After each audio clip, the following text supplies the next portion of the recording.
अगर आपके पुराने आईने पर सूखा खून जम चुका है और उसके पीछे किसी अनजान का नाम गहरे घाव की तरह खुदा हुआ है, तो समझ लीजिए आप राहुल के उस डरावने, कभी न खत्म होने वाले बुरे सपने में फंस चुके हैं। राहुल को वो मनहूस आईना एक सुनसान सड़ती हवेली में मिला था, जहां हर कोना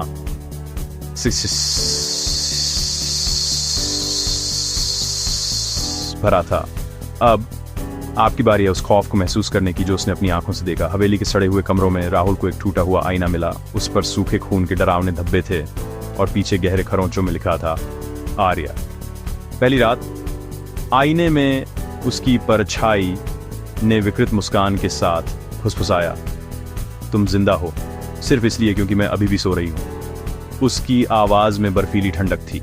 हर रात 3:33 पर हवेली में गूंजती पैरों की आवाजें, लाइटें पागलों की तरह टिमटिमाती और एक तेज साया दीवारों से रेंगता हुआ राहुल के और करीब आता जाता। उसकी सांसें गर्दन पर महसूस होती। एक रात डर के मारे राहुल चीख पड़ा, तुम कौन हो? उसकी आवाज गूंजती रही, लेकिन जवाब आईने से आया। आईने ने सरसराती आवाज में कहा, मैं तुम्हारे अंदर का वो डर हूं जिसे तुम कभी छुपा नहीं सकते, और अब मैं बाहर आना चाहती हूं तुम्हारी जगह लेने के लिए। अगली सुबह हवेली में राहुल का कोई नामो निशान नहीं था।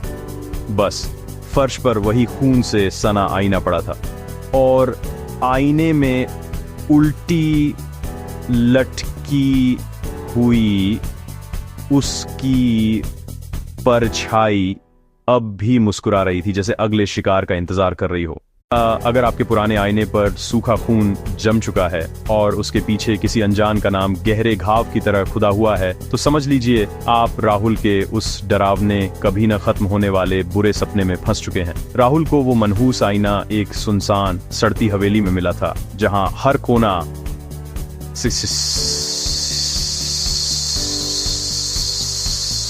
भरा था। अब आपकी बारी है उस खौफ को महसूस करने की जो उसने अपनी आंखों से देखा। हवेली के सड़े हुए कमरों में राहुल को एक टूटा हुआ आईना मिला। उस पर सूखे खून के डरावने धब्बे थे और पीछे गहरे खरोंचों में लिखा था, आर्या।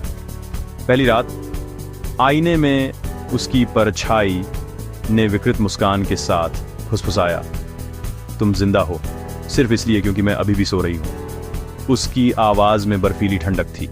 हर रात 3:33 पर हवेली में गूंजती पैरों की आवाजें, लाइटें पागलों की तरह टिमटिमाती और एक तेज साया दीवारों से रेंगता हुआ राहुल के और करीब आता जाता। उसकी सांसें गर्दन पर महसूस होती। एक रात डर के मारे राहुल चीख पड़ा, तुम कौन हो? उसकी आवाज गूंजती रही, लेकिन जवाब आईने से आया। आईने ने सरसराती आवाज में कहा, मैं तुम्हारे अंदर का वो डर हूं जिसे तुम कभी छुपा नहीं सकते, और अब मैं बाहर आना चाहती हूं तुम्हारी जगह लेने के लिए। अगली सुबह हवेली में राहुल का कोई नामो निशान नहीं था।